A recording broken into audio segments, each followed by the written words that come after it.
Alright, we got some projects to do today. I'm going to be burying this 4-inch corrugated pipe so that we prevent this from happening, this washout from this gutter and downspout. So I rented a trencher today. Never used a trencher, but the plan is to use the trencher and essentially run a line, bury that line down to there, and then put a little pop-up in so that the water just kind of settles down in this lower area away from the house. It prevents mud up by the house or washout of the driveway. We've got a little bit of grade that goes down there. I don't want it taking the driveway out.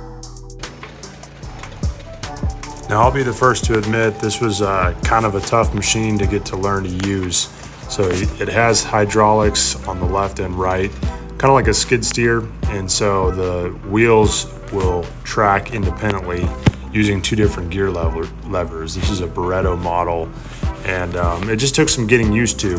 Additionally, on this, it doesn't really look sloped, but you can't really see it from the camera, but the grade is such that it leans a little bit to the left, and this meant that it caused me to kind of curve over time to the left. So I had to end up straightening out a few different times and realigning myself in order to get to my final destination where I wanted to. I had to straighten out twice. So the trench path doesn't look perfect in the end, but it did pretty much do what I wanted it to do. An excavator would have definitely been easier to use in this instance, but it also probably would have cut a larger trench. It would have cost me more money, and I guess I learned how to use a trencher here. But just for those of you who are not used to using a trencher, or you're thinking about using one, they're not the easiest machines to use, at least the walk behind ones, because especially like here, I hit a big rock that happened to be in the ground and had to dig that out by hand because I didn't want to break the teeth off of the trencher. But that's just trenching for you. You're always going to have some challenges, and this was my first time using one, so there was a learning curve. And I was also just trying to be careful to not, bust up the rental machine, and wanted to make sure I was listening to see what I was going through and all that. So I had to go back and forth a few different times in the beginning. Once I got the hang of it, after about 20-30 minutes of using the machine, it certainly got quite a bit easier, and I was able to run. And honestly, it probably took me an hour and 20 minutes to do this in total. And a lot of that time was spent, stopping the machine, digging out rocks by hand that the trencher was hitting, and then kind of realigning and starting again. So it did get the job done. An excavator probably would have been easier, but hindsight's 20/20.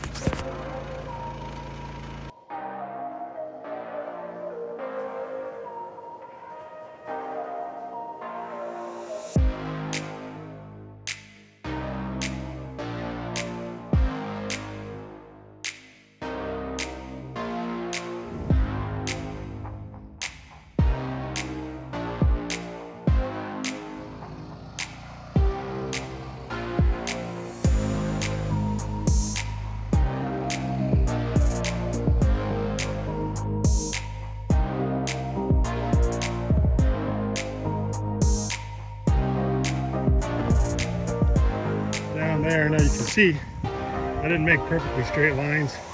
The machine started veering kept trying to veer that way, I think because of the grade. So I had to course correct a few spots. Tried to make it just like a 15 or 10 degree angle, and then it kind of curves over here. So the plan is that then I'm going to dig a kind of a culvert, not a culvert, but a trench out area over here into this area. And then kind of dig this down a little bit, put some rock in maybe, and then culvert across the driveway to get the water on that side of the driveway. That's the plan. Hoping it works. Only time will tell.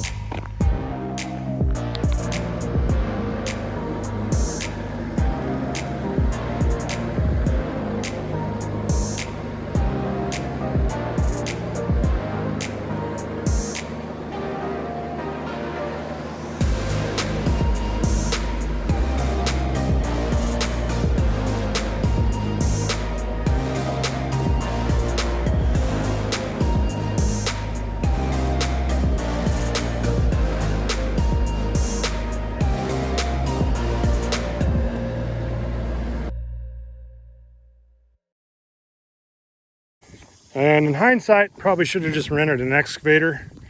You know, that trencher is doing the job, but it's hard to keep it straight. As you can see, I got a couple turns. And this line's coming out here. I'm gonna take it a little bit further since I've got it, and then do a pop-up somewhere in here. And then my plan is that this is gonna be kind of a little retention pond area. So I'm probably gonna grade this out a bit more along this side, and then put some rock down.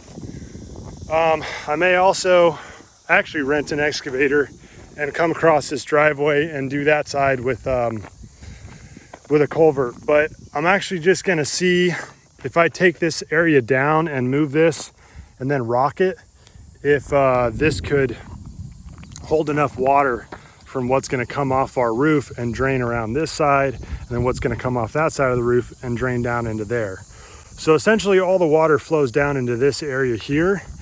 And I'm okay with that as long as it doesn't end up washing over the driveway. So I think what I have to do is just bring this down and increase the capacity on this side. And then the water does drain, you know, into the ground eventually. You know, the main thing I'm trying to do is really prevent washout across the driveway. So if I don't have to do culverts under the driveway, great. I just don't know. And I'm pretty inexperienced at, you know, doing grading and drainage work, but I'm enjoying it, and I'm learning, I suppose. Well, I am learning. You know, I rented the tracked machine because this is the only machine that the local rental place had with tracks. And I thought we were gonna have rain yesterday, so I thought I might be in mud. Again, in hindsight, I would have rented a bigger machine, even if it had wheels, because this ground is really hard. And I'm not having any kind of issues with mud. However, when I get over to this area over here where there is still some water, I might be glad that I have the tracks.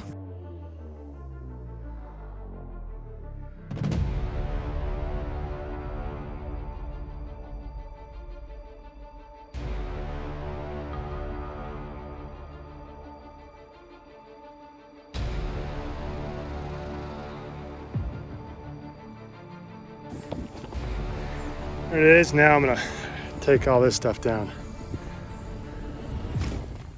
I don't think I'm gonna use the pop-up because I just don't think I need it. I'm gonna have it go into a bed of rocks. Got 3 tons of rocks over there. And so I'm gonna backfill the trench with some of those rocks, cover it with the native soil, and build out my little retention pond area. Grade it out, I guess. All right, well, we had rain for about 6 hours straight last night. And that's where I buried that drain line down in there. And then you can see the water all kind of flows to this area of the property. So I kind of put in that little drainage ditch, put some rock in there, and it's working. It's holding the water there, sort of, but it is coming up onto the driveway there. So I do think I need to rent an excavator and put a culvert in to basically take that water from this side of the driveway over to where that tractor is sitting and into the forested area. But all the water from the property just kind of drains down and collects in that area. And for about 6 to 7 hours of pretty hard rain, I'm fairly happy, but you can see there's also some spots of the driveway that are low. So we need to bring in some more gravel. I need to put a culvert in and get that water across into the forested area. And so it doesn't just pool up there when we have a lot of heavy rain. And you know, I'm happy with so far how it worked, but there's definitely more work that needs to be done. Well, it's a few weeks later and I've had a chance to kind of see how that ditch area works. It does hold quite a bit of water, but for the amount of rain we get here, I do need to dig it out more and probably put a culvert in underneath the driveway. So I will be renting a skid steer for that. Stay tuned for more property improvement videos in the future. Yeah, ultimately the plan sort of worked, but it also sort of didn't. So more to come.